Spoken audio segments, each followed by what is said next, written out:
নাকি নাকি এমনি গেলে সাসপেনশন আমরা ফেলাই দেবো আর সাসপেনশন হয়ে যাবে? না না গাড়ির সাথে রাখা লাগবে না, গাড়ির সাথে সংযোগ কে করে? এই মাউন্টে ঠিক আছে, ধরে রাখে, গাড়ির সাথে ধরে রাখে।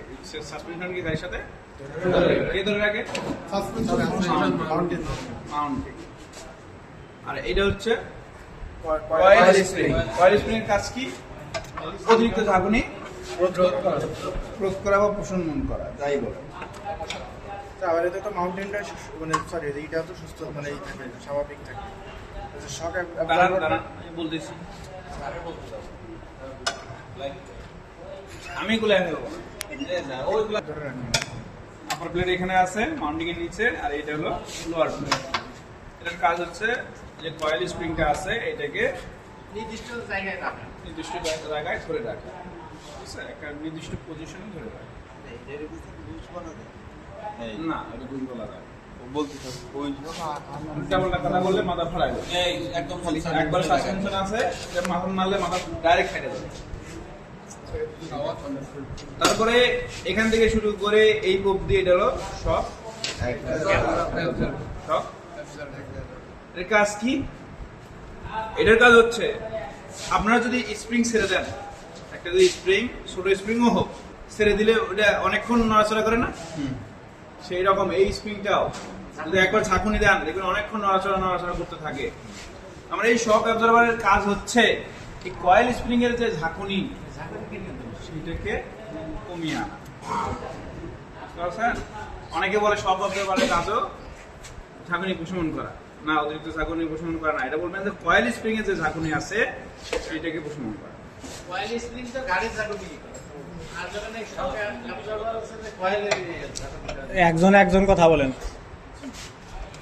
তাহলে এটা গেল নাকি? এর যতগুলো পার্টস আছে দেখলাম, তোমরা কি কাজ বুঝলাম। এখন আসেন, নিচে আছে নাকল আর্ম। কি আছে? নাকল আর্ম কোনটা? সাইড দাও। তাহলে নাকল আর্মের কাজ কি? স্যার এই যে এই শক অ্যাবজর্ভারটা ধরে রাখা মানে এই যে মাউন্টেন নাকল আর্মের কাজ হচ্ছে গাড়ির যে চাকা আছে না, গাড়ির চাকা, সাসপেনশন সিস্টেম, গাড়ির যে চেসিস, এগুলো সংযোগ স্থাপন করা, সবগুলোর সাথে সংযোগ স্থাপন করা। হ্যাঁ, ওখানে এই যে এই যে নাকল আর্মের সাথে আইসা মিলিত হয়েছে। এই দেখেন এখন নিয়ে বলতেছে নাকল আর্ম কোনটা। স্যার আমি একটু কি এই ওটা করেন না।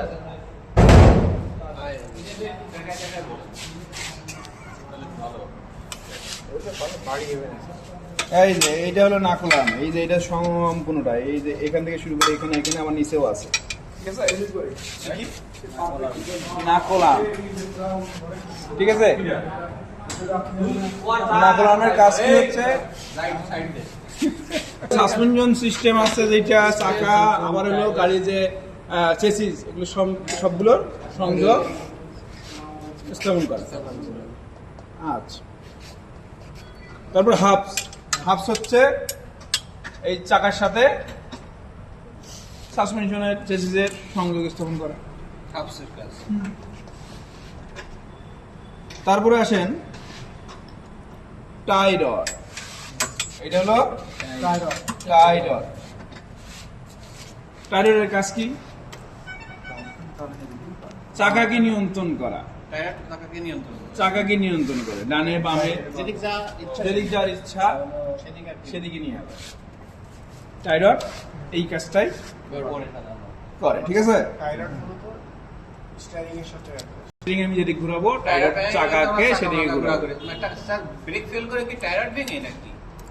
ব্রেক ফেল কেন টাই রড ভেঙে করবে? ব্রেক এটা হলো কন্ট্রোল আর্ম, এটা সম্পূর্ণটা কন্ট্রোল আর্ম। কোন গাড়িতে দুইটা কন্ট্রোল আর্ম থাকে, কোন গাড়িতে একটা কন্ট্রোল আর্ম থাকে। আমার এখানে একটা কন্ট্রোল আর্ম, এখানে এই গাড়িতে আমার একটা কন্ট্রোল আর্ম, শুধু এটাকে কন্ট্রোল আর্মই বলবো। যে গাড়িতে দুইটা থাকে, একটা হলো আপার, একটা লোয়ার।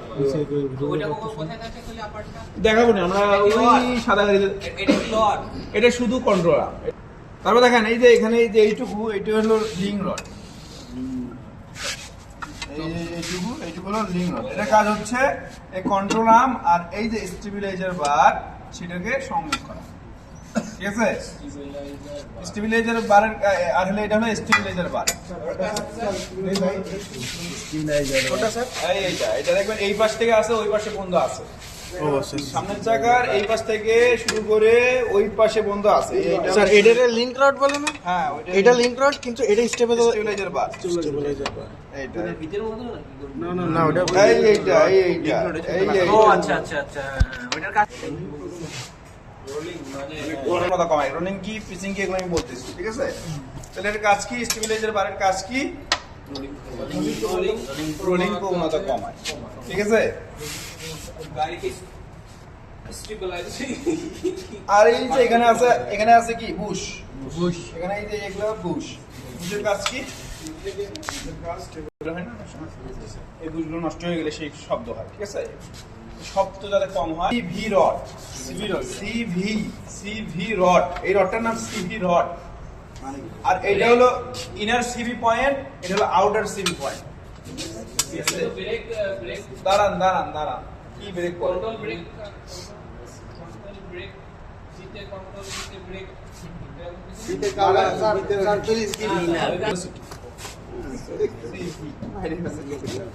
সিভি এটা ইনার সিভি জয়েন্ট এটা হলো আউটার সিভি জয়েন্ট এই সিভি জয়েন্টের কাজ কি inner CV joint inner CV joint আর এটা আউটার সিভি জয়েন্ট স্যার আমার মনে হয় যে এটাই গিয়ার বক্সও আছে